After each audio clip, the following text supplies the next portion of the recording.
The Little Prince. Chapter 11. The second planet was inhabited by a conceited man. "Ah, ah, I am about to receive a visit from an admirer," he exclaimed from afar, when he first saw the little prince coming. For to conceited men all other men are admirers. "Good morning," said the little prince. "That is a queer hat you are wearing." "It is a hat for salutes," the conceited man replied. "It is to raise in salute when people acclaim me. Unfortunately, nobody at all ever passes this way." "Yes," said the little prince, who did not understand what the conceited man was talking about. "Clap your hands, one against the other," the conceited man now directed him. The little prince clapped his hands. The conceited man raised his hat in a modest salute.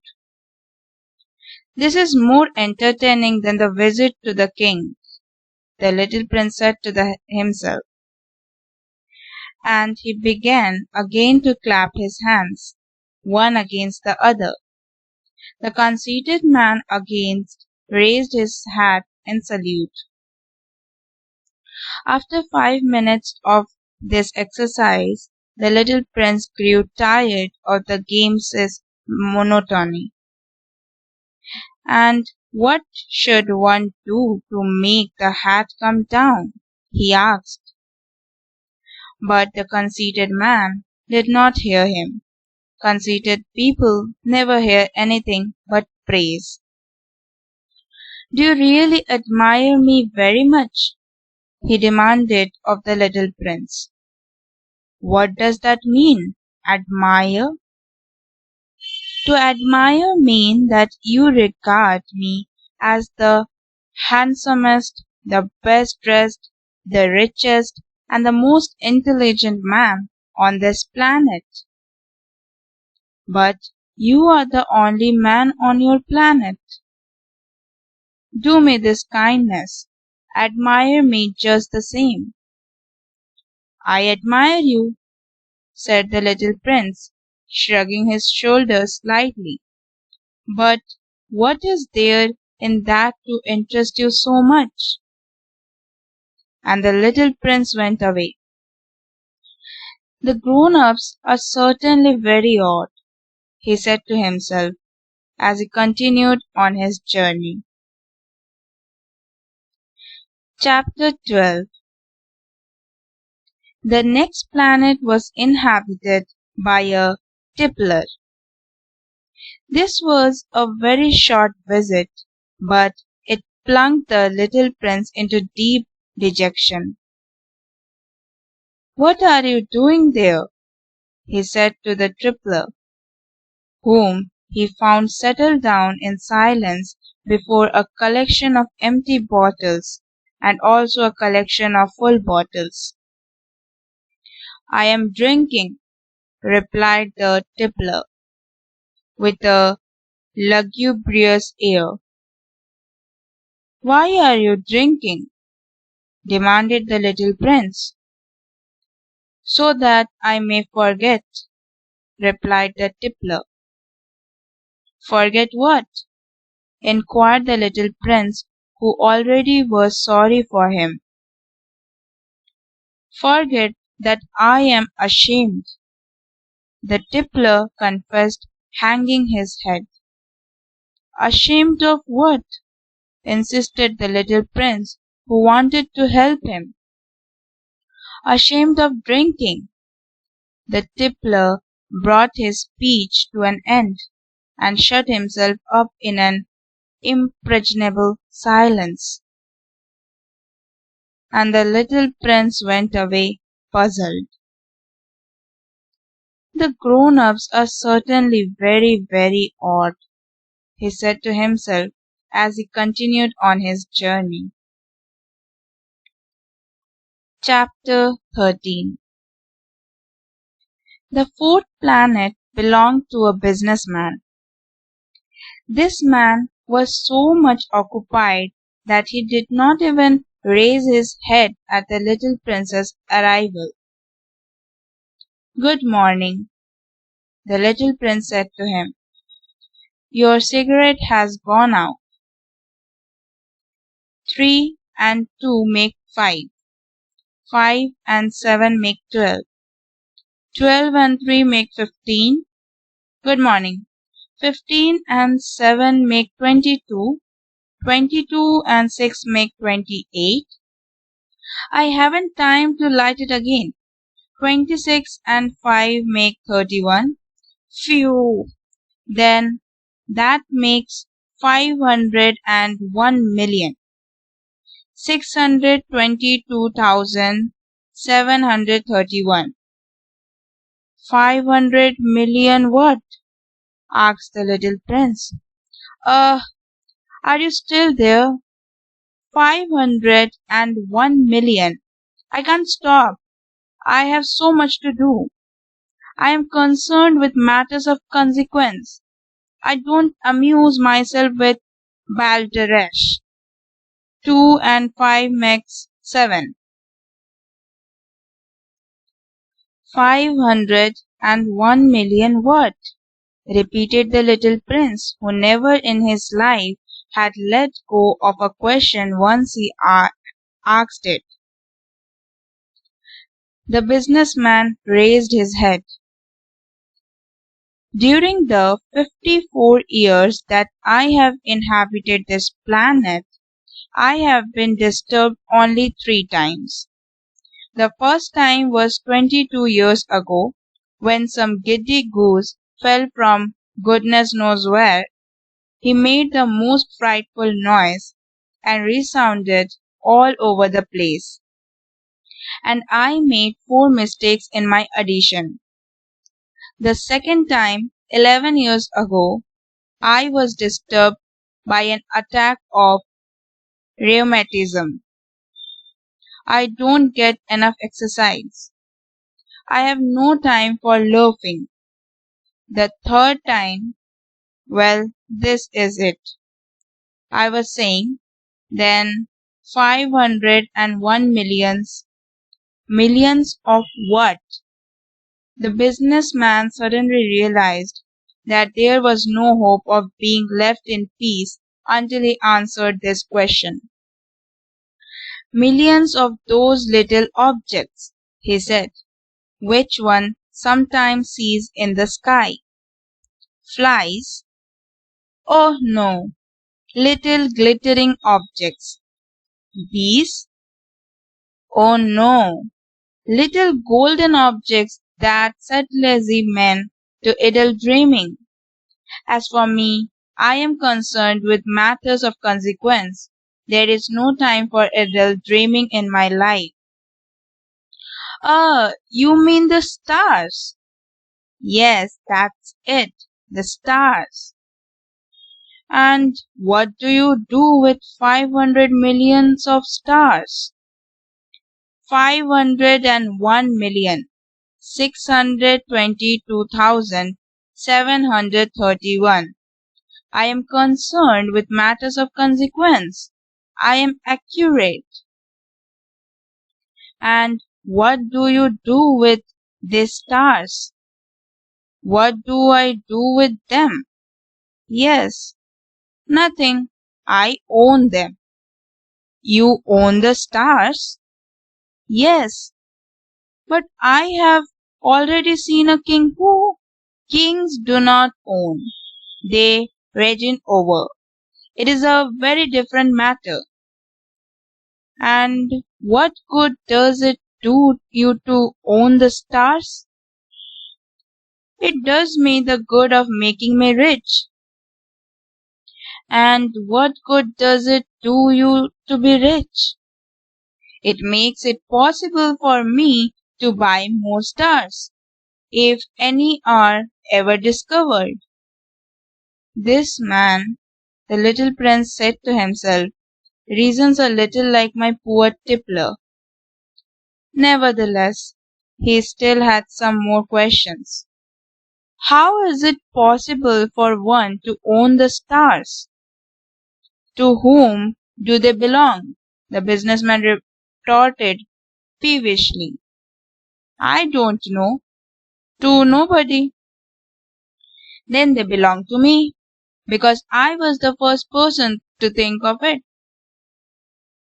Is that all that is necessary? Certainly. When you find a diamond that belonged to nobody, it is yours. When you discover an island that belongs to nobody, it is yours. When you get an idea before anyone else, you take out a patent on it. It is yours.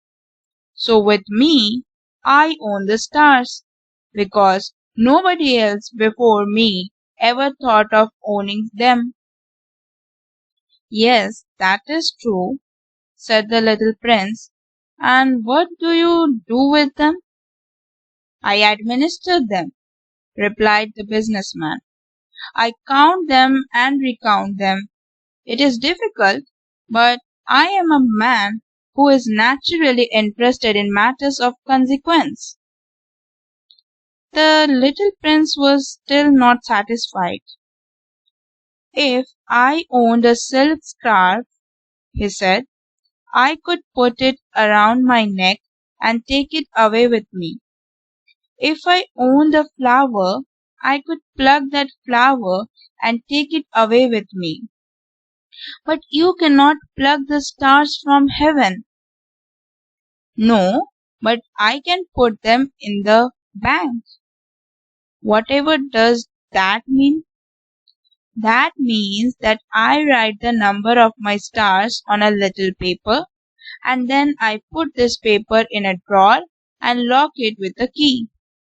And that is all. That is enough, said the businessman. It is entertaining, thought the little prince. It is rather poetic, but it is of no great consequence. On matters of consequence, the little prince had ideas which were very different from those of the grown-ups. I myself own a flower, he continued his conversation with the businessman, which I water every day.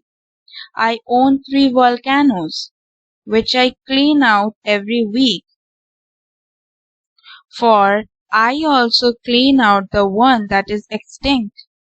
One never knows. It is of some use to my volcanoes, and it is of some use to my flower, that I own them. But you are of no use to the stars. The businessman opened his mouth, but he found nothing to say in answer, and the little prince went away. The grown-ups are certainly altogether extraordinary, he said simply, talking to himself as he continued on his journey. Chapter 14. The fifth planet was very strange. It was the smallest of all. There was just enough room on it for a street lamp and a lamplighter. The little prince was not able to reach any explanation of the use of a street lamp and a lamplighter. Somewhere in the heavens, on a planet which had no people and not one house. But he said to himself, nevertheless, it may well be that this man is absurd, but he is not so absurd as the king, the conceited man, the businessman, and the tippler. For at least his work has some meaning. When he lights his street lamp, it is as if he brought one more star to life, or one flower. When he puts out his lamp, he sends the flower or the star to sleep. That is a beautiful occupation, and since it is beautiful, it is truly useful. When he arrived on the planet, he respectfully saluted the lamplighter. Good morning. Why have you just put out your lamp? Those are the orders, replied the lamplighter. Good morning. What are the orders? The orders are that I put out my lamp. Good evening. And he lighted his lamp again. But why have you just lighted it again? Those are the orders, replied the lamplighter. I do not understand, said the little prince. There is nothing to understand, said the lamplighter. Orders are orders. Good morning. And he put out his lamp. Then he mopped his forehead with a handkerchief decorated with red squares. I follow a terrible profession. In the old days it was reasonable. I put the lamp out in the morning, and in the evening I lighted it again. I had the rest of the day for relaxation and the rest of the night for sleep. And the orders have been changed since the time.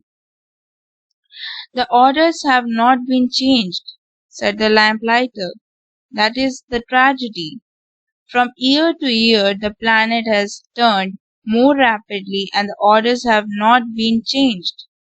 Then what? Asked the little prince. Then the planet now makes a complete turn every minute, and I no longer have a single second for response. Once every minute I have to light my lamp and put it out. That is very funny. A day lasts only 1 minute, here where you live. It is not funny at all, said the lamplighter. While we have been talking together, a month has gone by. A month? Yes, a month. 30 minutes, 30 days. Good evening. And he lighted his lamp again. As the little prince watched him, he felt that he loved this lamplighter who was so faithful to his orders. He remembered the sunsets which he himself had gone to see in other days merely by pulling up his chair, and he wanted to help his friend. You know, he said, I can tell you a way you can rest whenever you want to. I always want to rest, said the lamplighter, for it is possible for a man to be faithful and lazy at the same time. The little prince went on with his explanation. Your planet is so small that 3 strides will take you all the way around it. To be always in the sunshine, you need only walk along rather slowly. When you want to rest, you will walk, and the day will last as long as you like. That doesn't do me much good, said the lamplighter. The one thing I love in life is to sleep. Then you are unlucky, said the little prince. I am unlucky, said the lamplighter. Good morning. And he put out his lamp. That man, said the little prince to himself as he continued farther on his journey, that man would be scorned by all the orders, by the king, by the conceited man, by the tippler, by the businessman. Nevertheless, he is the only one of them all who does not seem to me ridiculous. Perhaps that is because he is thinking of something else besides himself. He breathed a sigh of regret and said to himself again, that man is the only one of them all whom I could have made my friend. But his planet is indeed too small. There is no room on it for two people.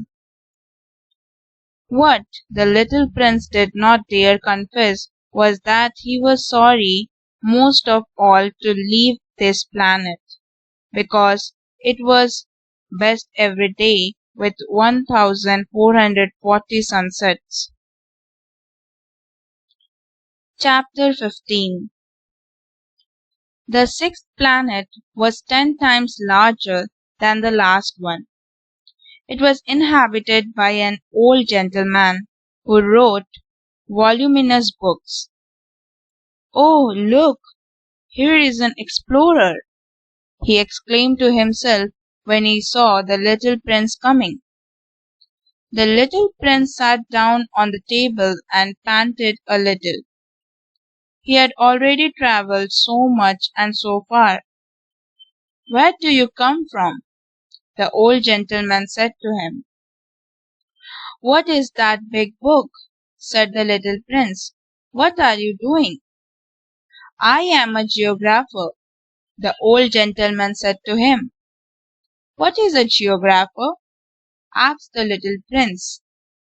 "A geographer is a scholar who knows the location of all the seas, rivers, towns, mountains, and deserts." "That is very interesting," said the little prince. "Here at last is a man who has a real profession." And he cast a look around him at the planet of the geographer. It was the most magnificent and stately planet that he had ever seen. "Your planet is very beautiful," he said. "Has it any oceans?" "I couldn't tell you," said the geographer. Ah, the little prince was disappointed. "Has it any mountains?" "I couldn't tell you," said the geographer. "And towns, and rivers, and deserts?" "I couldn't tell you that either."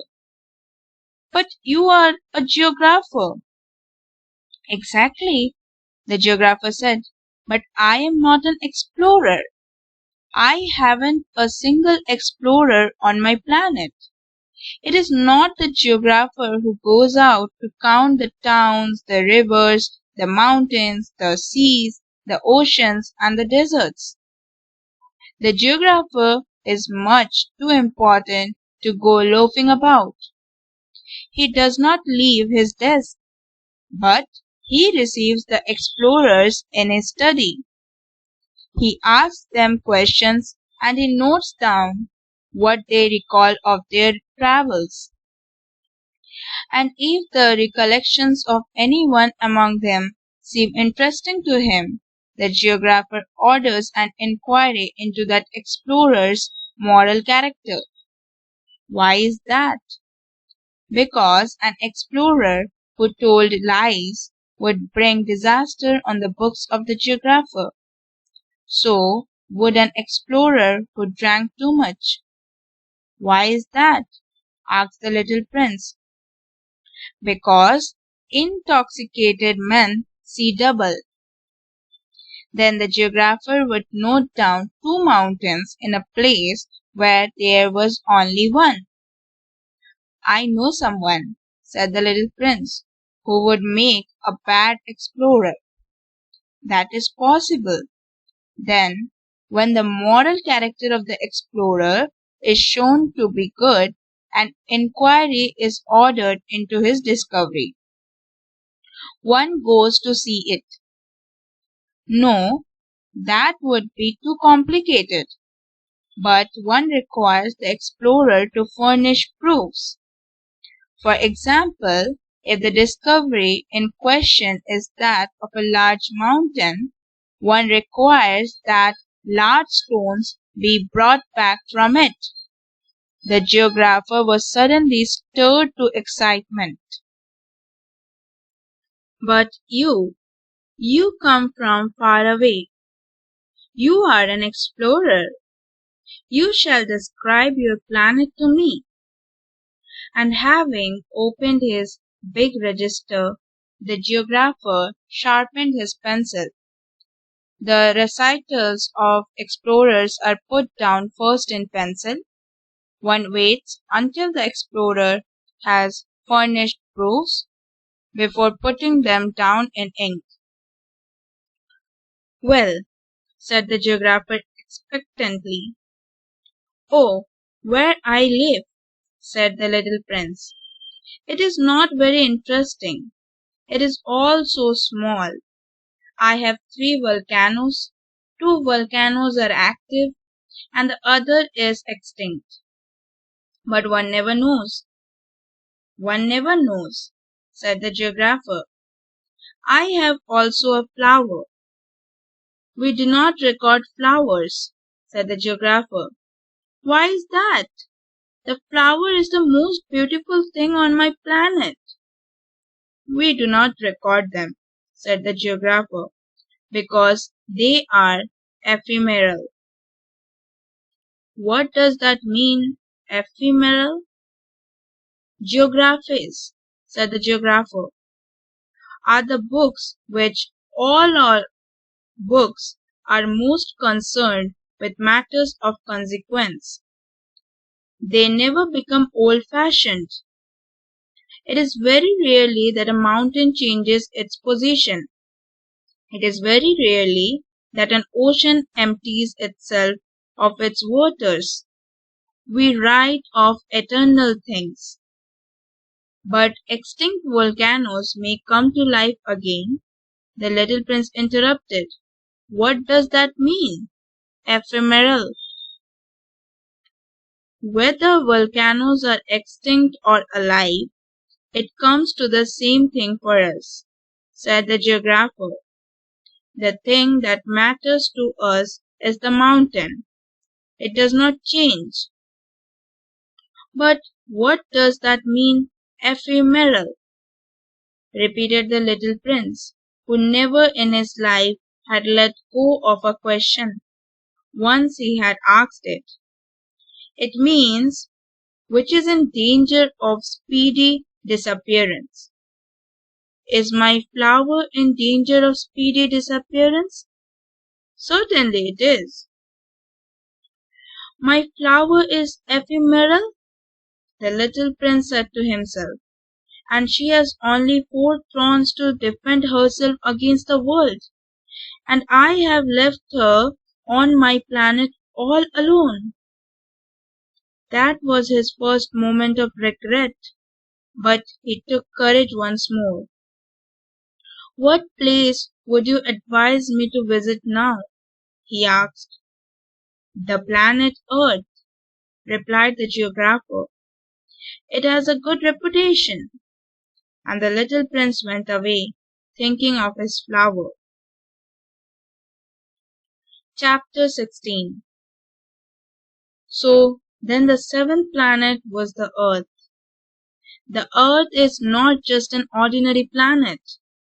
One can count there 111 kings, not forgetting, to be sure, the Negro kings among them. 7,000 geographers, 9 lakh businessmen, 7.5 million tipplers, 311 million conceited men, that is to say, about 2,000 million grown-ups. To give you an idea of the size of the earth, I will tell you that before the invention of electricity, it was necessary to maintain, over the whole of the 6 continents, a veritable army of 4,62,511 lamplighters for the street lamps. Seen from a slight distance, that would make a splendid spectacle. The movements of this army would be regulated like those of the ballet in the opera. First would come the turn of the lamplighters of New Zealand and Australia. Having set their lamplight, this would go off to sleep. Next, the lamplighters of China and Siberia would enter for their steps in the dance. and then they too would be waved back into the wings. After that would come the turn of the lamplighters of Russia and the Indies, then those of Africa and Europe, then those of South America, then those of South America, then those of North America, and never would they make a mistake in the order of their entry upon the stage. It would be magnificent. Only the man who was in charge of the single lamp at the North Pole and his colleague who was responsible for the single lamp at the South Pole, only these two would live free from toil and care. They would be busy twice a year. Chapter 17. When one wishes to play the wit, he sometimes wanders a little from the truth. I have not been altogether honest in what I have told you about the lamplighters, and I realize that I run the risk of giving a false idea of our planet to those who do not know it. Men occupy a very small place upon the earth.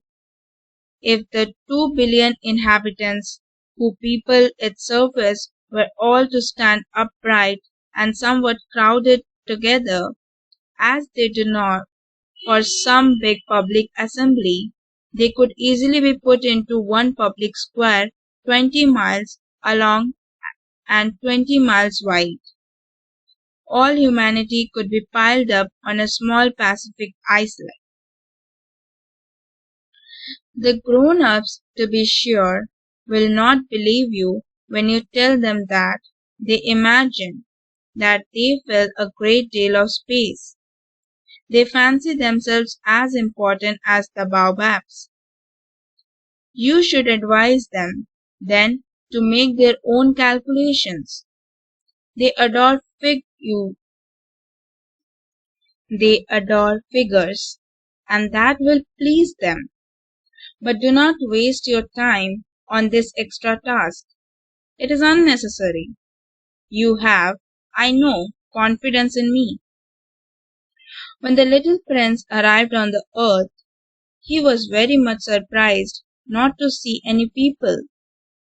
He was beginning to be afraid he had come to the wrong planet, when a coil of gold, the color of the moonlight, flashed across the sand. "Good evening," said the little prince courteously. "Good evening," said the snake. "What planet is this on which I have come down?" asked the little prince. "This is the earth. This is Africa," the snake answered.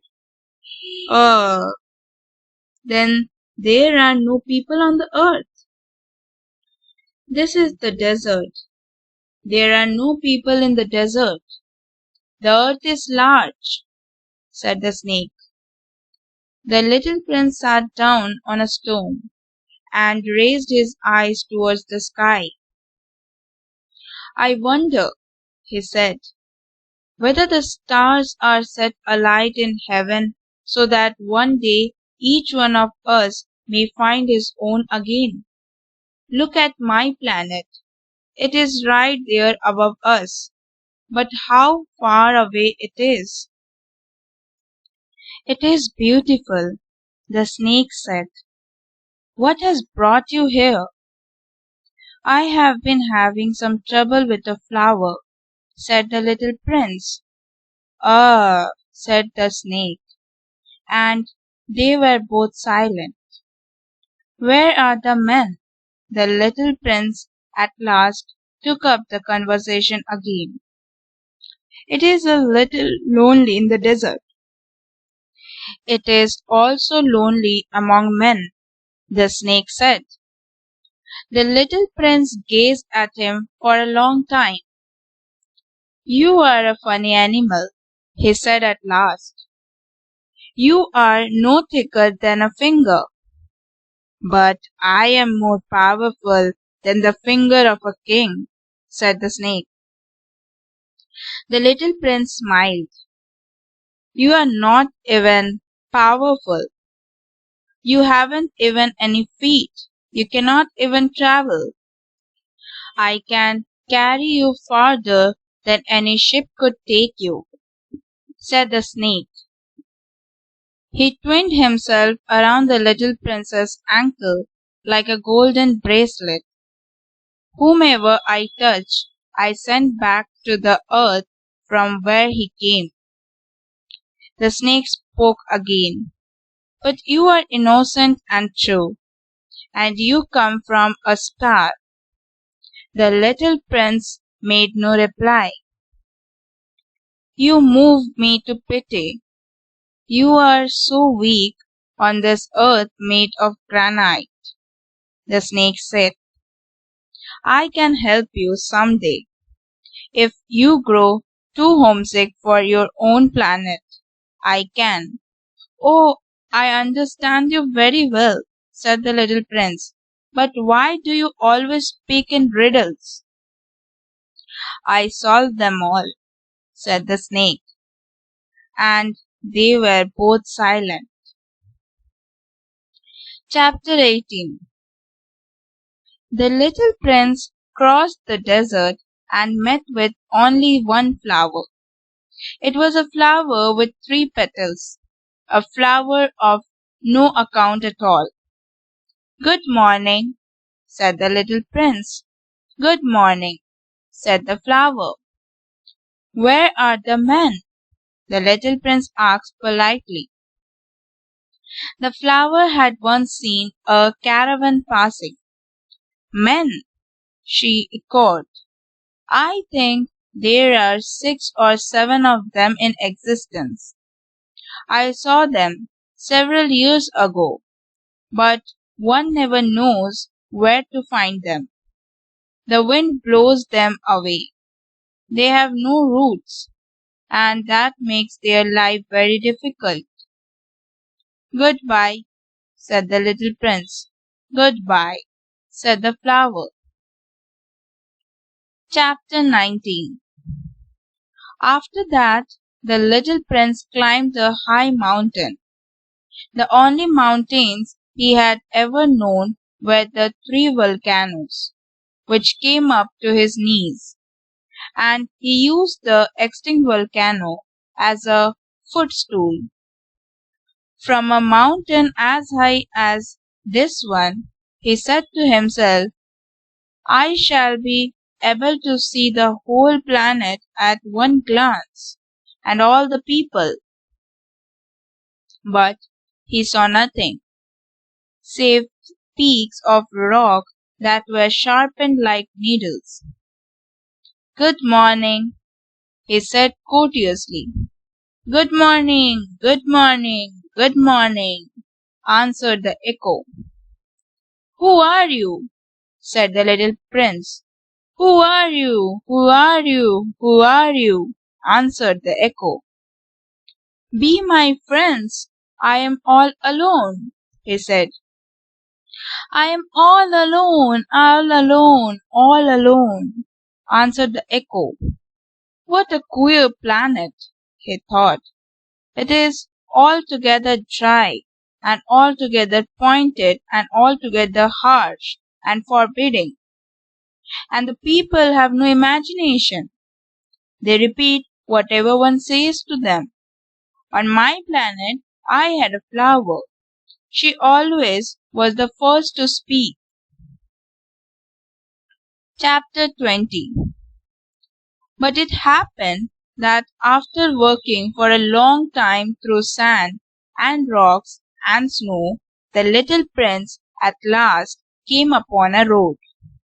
And all roads lead to the abodes of men. Good morning, he said. He was standing before a garden, all abloom with roses. Good morning, said the roses. The little prince gazed at them. They all looked like his flower. Who are you? He demanded. thunderstruck. "We are roses," the roses said. And he was overcome with sadness. His flower had told him that she was the only one of her kind in all the universe, and here were 5,000 of them, all alike in one single garden. She would be very much annoyed, he said to himself, if she should see that. She would cough most dreadfully, and she would pretend that she was dying to avoid being laughed at, and I should be obliged to pretend that I was nursing her back to life, for if I did not do that, to humble myself also, she would really allow herself to die. Then he went on with his reflections. I thought that I was rich, with a flower that was unique in all the world, and all I had was a common rose and three volcanoes that come up to my knees, and one of them perhaps extinct forever. That doesn't make me a very great prince. And he lay down in the grass and cried. Chapter 21. It was then that the fox appeared. "Good morning," said the fox. "Good morning," the little prince responded politely, although when he turned around he saw nothing. "I am right here," the voice said, "under the apple tree." "Who are you?" asked the little prince. He added, "You are very pretty to look at." "I am a fox," said the fox. "Come and play with me," proposed the little prince. "I am so unhappy." "I cannot play with you," the fox said. "I am not tamed." "Oh, please excuse me," said the little prince. But after some thought he added, "What does that mean, tame?" "You do not live here," said the fox. "What is that you are looking for?" "I am looking for men," said the little prince. "What does that mean, tame?" "Men," said the fox. "They have guns and they hunt. It is very disturbing. They also raise chickens. These are their only interests. Are you looking for chickens?" "No," said the little prince. "I am looking for friends. What does that mean, tame?" "It is an act too often neglected," said the fox. "It means to establish ties." "To establish ties." "Just that," said the fox. "To me, you are still nothing more than a little boy who is just like 100,000 other little boys, and I have no need of you, and you, on your part, have no need of me. To you, I am nothing more than a fox like 100,000 other foxes. But if you tame me, then we shall need each other. To me, you will be unique in all the world. To you, I shall be unique in all the world." "I am beginning to understand," said the little prince. "There is a flower. I think that she has tamed me." "It is possible," said the fox. "On the earth one sees all sorts of things." "Oh, but this is not on the earth," said the little prince. The fox seemed perplexed and very curious. "On another planet?" "Yes." "Are there hunters on this planet?" "No." That is interesting. Are there chickens?" "No." "Nothing is perfect," sighed the fox. But he came back to his idea. "My life is very monotonous," the fox said. "I hunt chickens, men hunt me. All the chickens are just alike, and all the men are just alike, and in consequence I am a little bored. But if you tame me, it will be as if the sun came to shine on my life. I shall know the sound of a step that will be different from all the others. Other steps send me hurrying back underneath the ground. Yours will call me, like music, out of my burrow. And then look, you see the grain fields down yonder? I do not eat bread. Wheat is of no use to me. The wheat fields have nothing to say to me, and that is sad. But you have hair that is the color of gold. Think how wonderful that will be when you have tamed me. The grain, which is also golden, will bring me back the thought of you, and I shall love to listen to the wind in the wheat. The fox gazed at the little prince for a long time. Please tame me, he said. I want to very much, the little prince replied, but I have not much time. I have friends to discover, and a great many things to understand. One only understands the thing that one tames, said the fox. Men have no more time to understand anything. They buy things already made at the shops, but there is no shop anywhere where one can buy friendship, and so men have no friends any more. If you want a friend, tame me. What must I do to tame you? Asked the little prince. You must be very patient, replied the fox. First you will sit down at a little distance from me, like that, in the grass. I shall look at you out of the corner of my eye, and you will say nothing.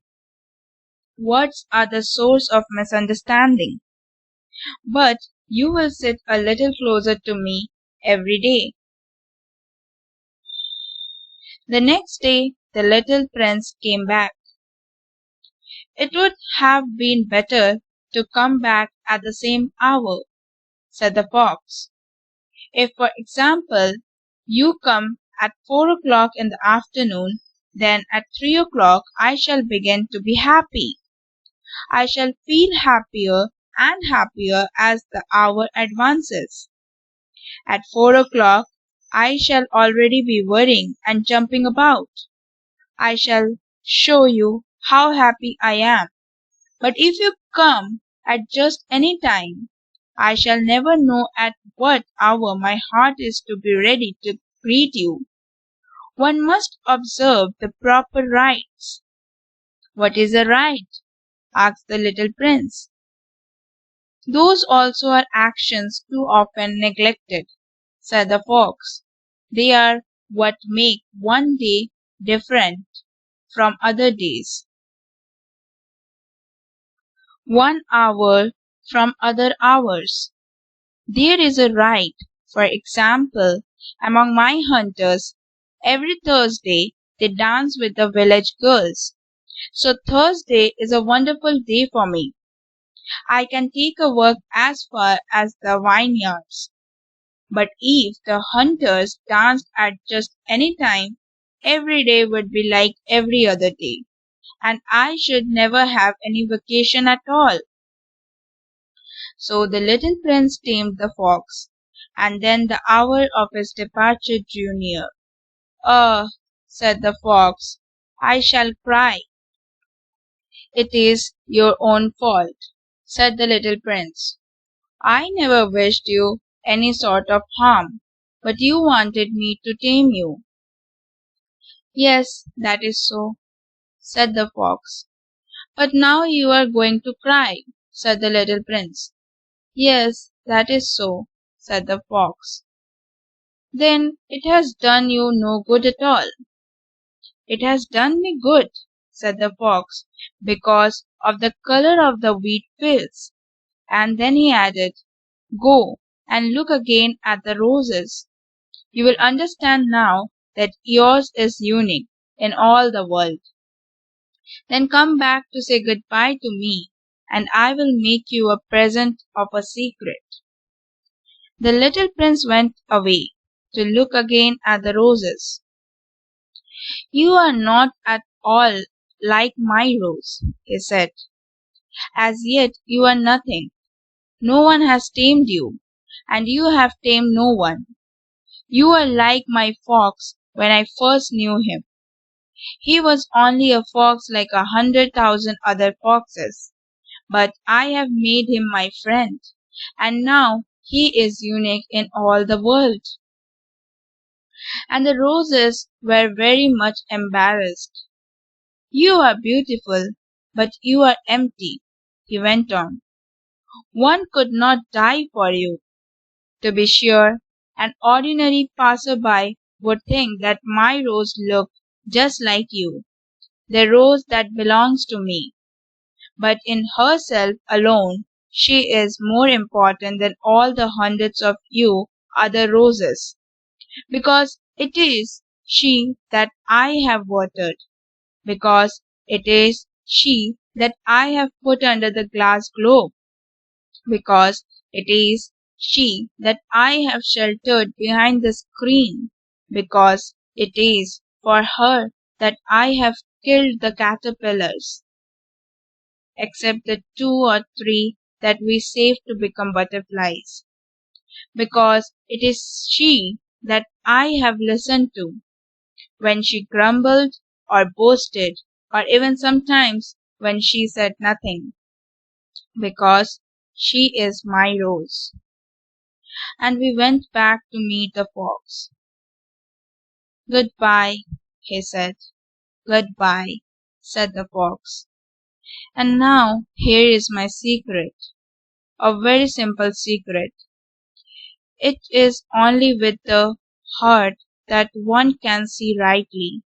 That is essential, is invisible to the eye."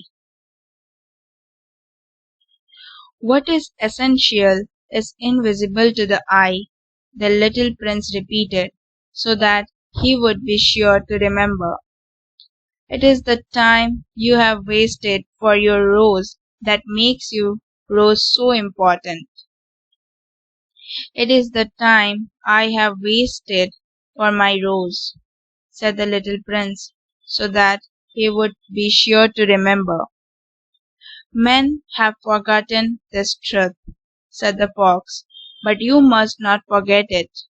You become responsible forever for what you have tamed. You are responsible for your rose."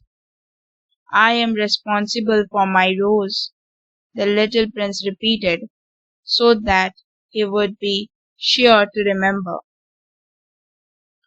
Chapter 22. "Good morning," said the little prince. "Good morning," said the railway switchman. "What do you do here?" the little prince asked. "I sort out travellers, in bundles of 1,000," said the switchman.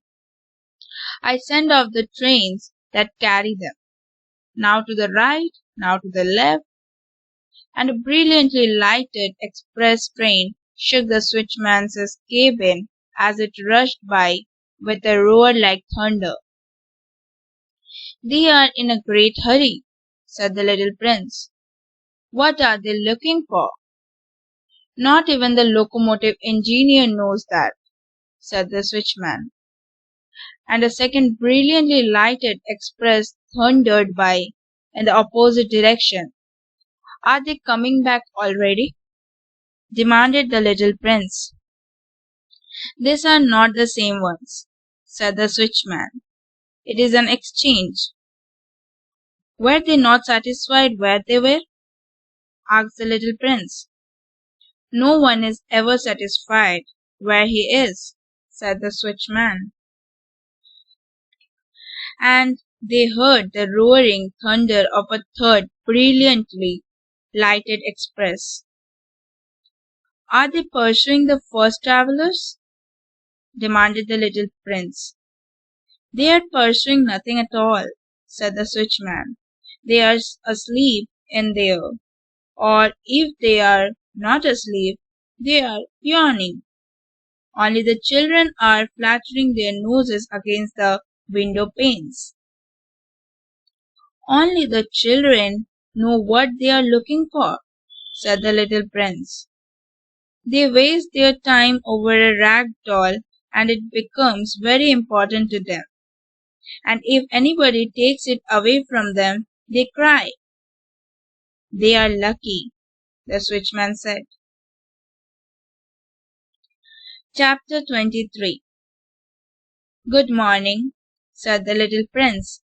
Good morning, said the merchant. This was a merchant who sold pills that had been invented to quench thirst. You need only swallow one pill a week, and you would feel no need of anything to drink. Why are you selling those? Asked the little prince. Because they save a tremendous amount of time, said the merchant. Consumptions have been made by experts. With these pills, you save 53 minutes in every week. And what do I do with those 53 minutes? Anything you like. As for me, said the little prince to himself, if I had 53 minutes to spend as I liked, I should work at my leisure toward a spring of fresh water. Chapter 24. It was now the 8th day since I had had my accident in the desert, and I had listened to the story of the merchant as I was drinking the last drop of my water supply.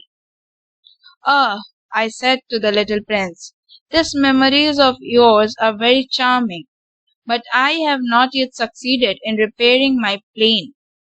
I have nothing more to drink, and I, too, should be very happy if I could work at my leisure towards a spring of fresh water.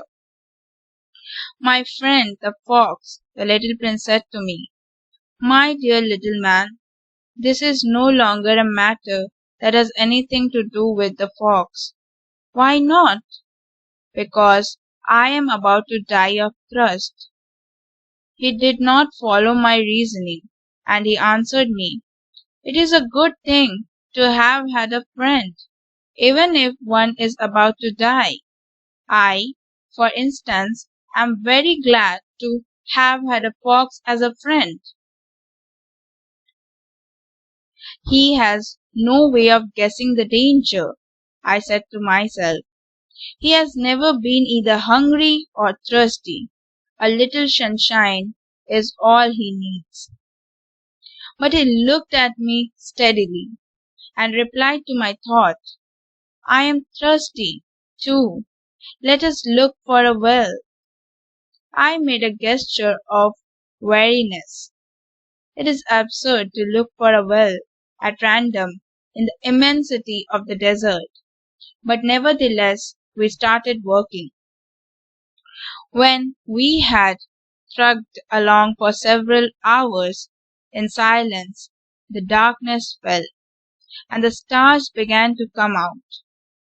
Thirst had made me a little feverish, and I looked at them as if I were in a dream. The little princess's last words came reeling back into my memory. Then you are thirsty too, I demanded. But he did not reply to my question. He merely said to me, water may also be good for the heart.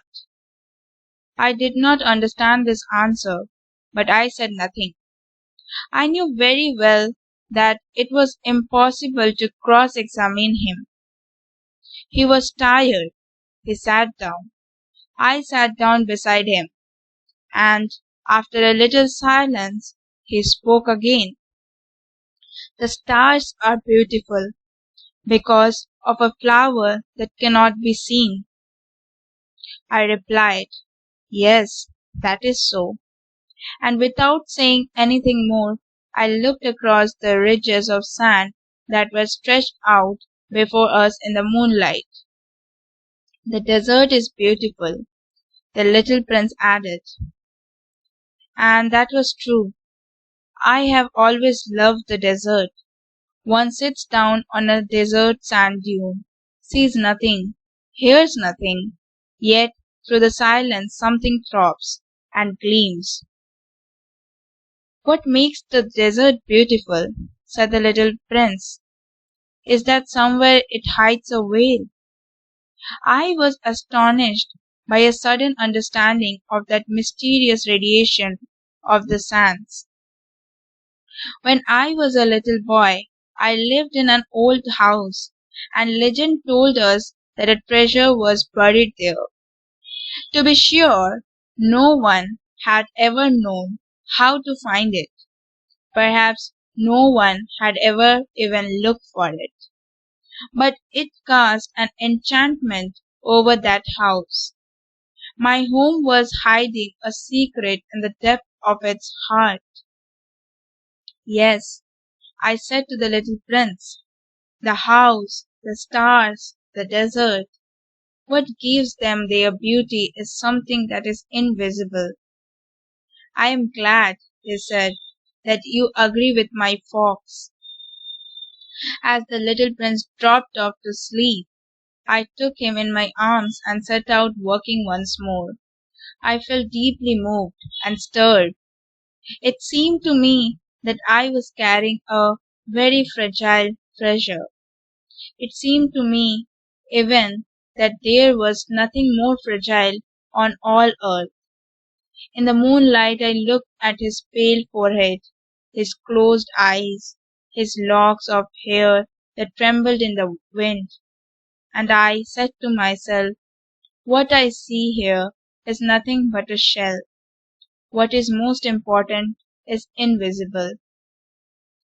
As his lips opened slightly with the suspicious of a half smile, I said to myself again, what moves me so deeply about this little prince who is sleeping here is his loyalty to the flower.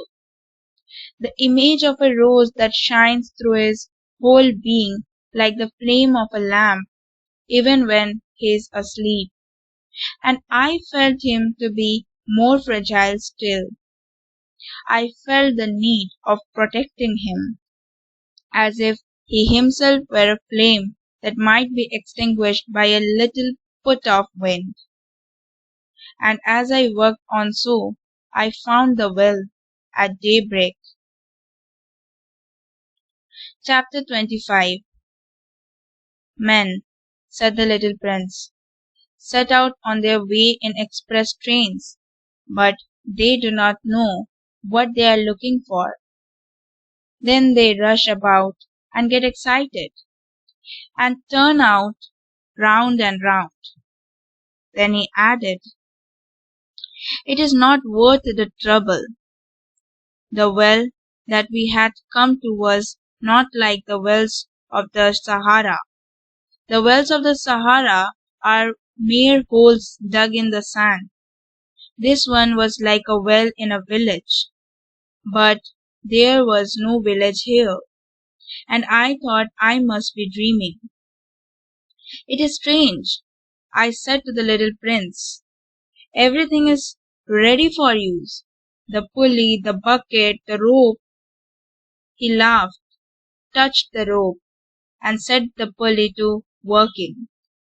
And the pulley moaned like an old weather vane which the wind has long since forgotten. Do you hear? Said the little prince. We have weakened the well, and it is singing. I did not want him to tire himself with the rope. Leave it to me, I said. It is too heavy for you. I hoisted the bucket slowly to the edge of the well and set it there, happy, tired as I was, over my achievement. The song of the pulley was still in my ears, and I could see the sunlight shimmer in the still, trembling water. I am thirsty for this water, said the little prince. Give me some of it to drink. And I understood what he had been looking for. I raised the bucket to his lips. He drank, his eyes closed. It was as sweet as some special festival treat. This water was indeed a different thing from ordinary nourishment. Its sweetness was born of the work under the stars, the song of the pulley, the effort of my arms. It was good for the heart, like a present. When I was a little boy, the lights of the Christmas tree, the music of the midnight mass, the tenderness of smiling faces used to make up so the radiance of the gifts I received. The men where you live, said the little prince, raise 5,000 roses in the same garden, and they do not find in it what they are looking for. They do not find it, I replied. And yet, what they are looking for could be found in one single rose, or in a little water. Yes, that is true, I said. And the little prince added, but the eyes are blind. One must look with the heart. I had drunk the water. I breathed easily. At sunrise, the sand is the color of honey, and that honey color was making me happy too. What brought me then this sense of grief? You must keep your promise, said the little prince softly, as he sat down beside me once more. What promise? You know, a muzzle for my ship. I am responsible for this flower. I took my rough drafts of drawing out of my pocket. The little prince looked them over and laughed as he said, your baobabs. They look like little cabbages. Oh, I had been so proud of my baobabs. Your fox, his ears look like a little horns, and they are too long. And he laughed again. You are not fair, little prince, I said. I don't know how to draw anything except boa constrictors from the outside and boa constrictors from the inside. Oh, that will be all right, he said. Children understand. So then I made a pencil sketch of a muzzle, and as I gave it to him, my heart was torn. You have plans that I do not know about, I said. But he did not answer me. He said to me instead, you know, my descent to the earth, tomorrow will be its anniversary. Then after a silence he went on, I came down very near here. And he flushed, and once again, without understanding why, I had a queer sense of sorrow. One question, however, occurred to me. Then, it was not by chance that on the morning when I first met you, a week ago, you were strolling along like that, all alone, 1,000 miles from any inhabited region. You were on your back to the place where you landed. The little prince flushed again, and I added with some hesitancy, perhaps it was because of the anniversary. The little prince flushed once more. He never answered questions, but when one flushes, does that not mean yes? Ah, I said to him, I am a little frightened, but he interrupted me. Now you must work. You must return to your engine. I will be waiting for you here. Come back tomorrow evening. But I was not reassured. I remembered the fox. One runs the risk of weeping a little if one lets himself be tamed. Chapter 26. Beside the well there was the ruin of an old stone wall, When I came back from my work the next morning, I saw from some distance away my little prince sitting on top of a well with his feet dangling, and I heard him say, "Then you don't remember? This is not the exact spot." Another voice must have answered him, for he replied to it, "Yes, yes, it is the right day, but this is not the place." I continued my work toward the well.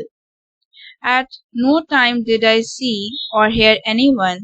The little prince, however, replied once again, "Exactly. You will see where my track begins, in the sand. You have nothing to do but wait for me there. I shall be there tonight." I was only 20 meters from the well, and I still saw nothing. After a silence, the little prince spoke again. "You have good poison.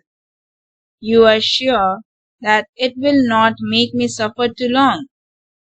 I stopped in my tracks, my heart torn asunder, but still I did not understand. "Now go away," said the little prince. "I want to get down from the well." I dropped my eyes then to the foot of the well, and I leaped into the air. There before me, facing the little prince, was one of those yellow snakes that take just 30 seconds to bring your life to an end.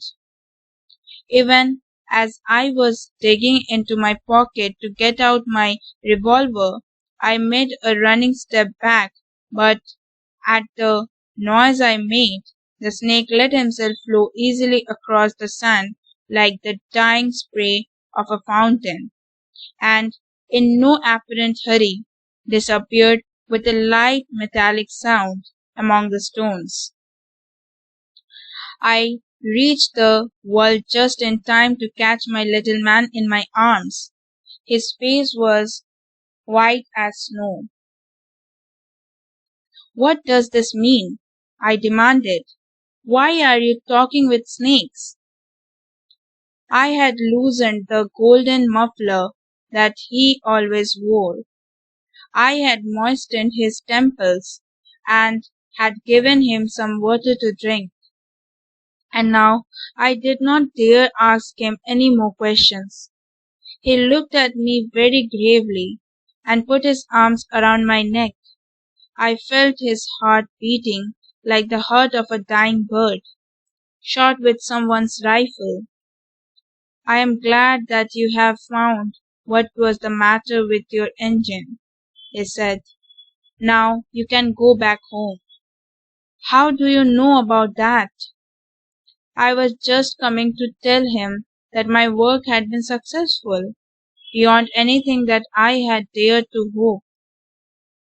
He made no answer to my question, but he added, "I, too, am going back home today." Then sadly, "It is much farther. It is much more difficult." I realized clearly that something extraordinary was happening. I was holding him close in my arms, as if he were a little child, and yet it seemed to me that he was rushing headlong toward an abyss from which I could do nothing to restrain him. His look was very serious, like someone lost far away. "I have your sheep, and I have the sheep's box, and I have the muzzle." And he gave me a sad smile. I waited a long time. I could see that he was reviving little by little. "Dear little man," I said to him, "you are afraid." He was afraid, there was no doubt about that, but he laughed slightly. "I shall be much more afraid this evening." Once again I felt myself frozen by the sense of something irreparable. and I knew that I could not bear the thought of never hearing that laughter any more. For me, it was like a spring of fresh water in the desert. Little man, I said, I want to hear you laugh again. But he said to me, tonight it will be a year. My star, then, can be found right above the place where I came to the earth a year ago. Little man, I said, tell me that it is only a bad dream, this affair of the snake, and the meeting place, and the star. But he did not answer my plea. He said to me instead, the string that is important is the thing that is not seen. Yes, I know. It is just as it is with the flower. If you love a flower that lives on a star, it is sweet to look at the sky at night. All the stars are abloom with flowers. Yes, I know. It is just as it is with the water. Because of the pulley and the rope, what you gave me to drink was like music. You remember how good it was? Yes, I know. And at night you will look up at the stars. Where I lived, everything is so small that I cannot show you where my star is to be found. It is better like that. My star will just be one of the stars for you. And so you will love to watch all the stars in the heavens. They will all be your friends. And besides, I am going to make you a present. He laughed again. Oh, little prince, dear little prince, I love to hear that laughter. That is my present, just that. It will be as it was when we drank the water. What are you trying to say? All men have the stars, he answered, but they are not the same thing for different people. For some who are the travelers, the stars are guides. For others, they are no more than little lights in the sky. For others who are scholars, they are problems. For my businessman, they were wealth. But all the stars are silent. You, you alone, will have the stars as no one else has them. What are you trying to say? In one of the stars I shall be living. In one of them I shall be laughing. And so it will be as if all the stars were laughing. When you look at the sky at night, you, only you, will have stars that can laugh. And he laughed again. And when your sorrow is comforted, you will be content that you have known me. You will always be my friend.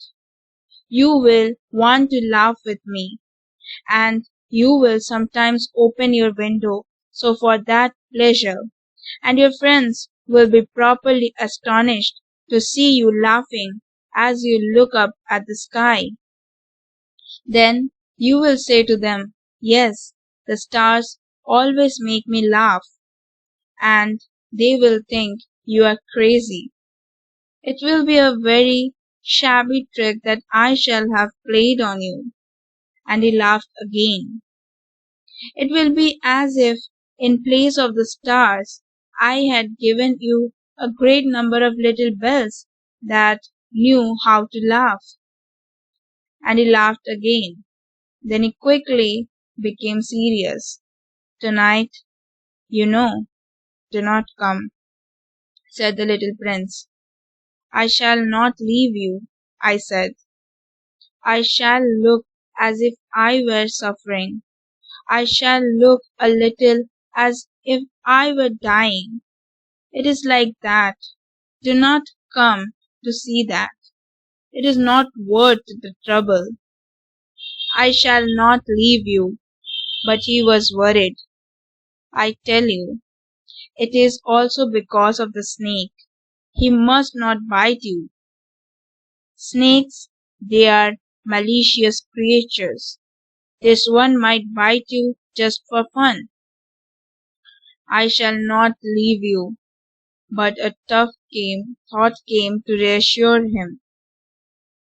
It is true that they have no more poison for a second bite. That night I did not see him set out on his way. He got away from me without making a sound. When I succeeded in catching up with him, he was walking along with a quick and resolute step. He said to me merely, "Oh, you are there." And he took me by the hand. But he was still worrying. "It was wrong of you to come. You will suffer. I shall look as if I were dead, and that will not be true." I said nothing. "You understand? It is too far. I cannot carry this body with me. It is too heavy." I said nothing. "But it will be like an old abandoned shell. There is nothing sad about old shells." I said nothing. He was a little discouraged, but he made one more effort. "You know, it will be very nice. I, too, shall look at the stars. All the stars will be wells with a rusty pulley. All the stars will pour out fresh water for me to drink." I said nothing. "That will be so amusing. You will have 500 million little bells, and I shall have 500 million springs of fresh water." And he, too, said nothing more, because he was crying. "Here it is. Let me go on by myself." And he sat down, because he was afraid. Then he said again, "You know, my flower, I'm responsible for her, and she is so weak, she is so naive. She has 4 thorns, of no use at all, to protect herself against all the worlds." I too sat down, because I was not able to stand up any longer. "There now, that is all." He still hesitated a little. Then he got up. He took one step. I could not move. There was nothing but a flash of yellow close to his ankle. He remained motionless for an instant. He did not cry out. He fell as gently as a tree falls. There was not even any sound, because of the sand. Chapter 27. And now 6 years have already gone by. I have never yet told this story. The companions who met me on my return were well content to see me alive. I was sad, but I told them I am tired.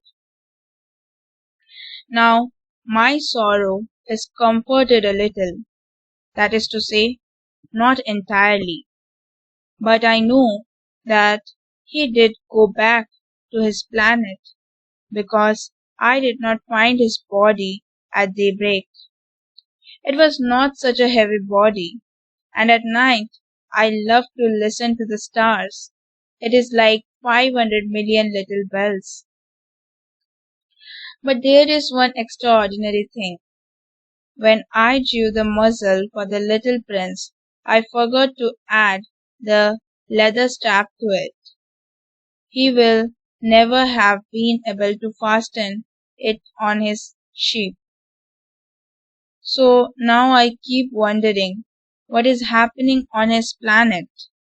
Perhaps the ship has eaten the flower. At one time I said to myself, surely not.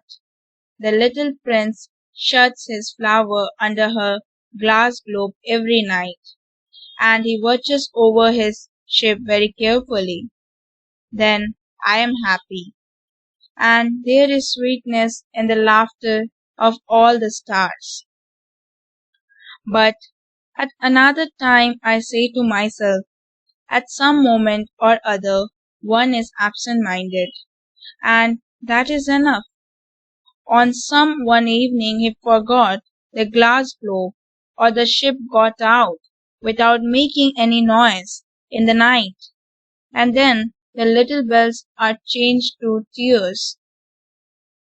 Here, then, is a great mystery for you who also love the little prince, and for me. Nothing in the universe can be the same if somewhere, we do not know where, a ship that we never saw has, yes or no, eaten a rose. Look up at the sky. Ask yourselves, is it yes or no? Has the ship eaten the flower? And you will see how everything changes. And no grown up will ever understand that this is a matter of so much importance. This is, to me, the loveliest and saddest landscape in the world. It is the same as that on the preceding page, but I have drawn it again to impress it on your memory. It is here that the little prince appeared on earth and disappeared. Look at it carefully, so that you will be sure to recognize it in case you travel some day to the African desert. And if you should come upon this spot, please do not hurry on. Wait for a time, exactly under the sun. Then, if a little man appears who laughs, who has golden hair, and who refuses to answer questions, you will know who he is. If this should happen, please comfort me. Send me word that he has come back.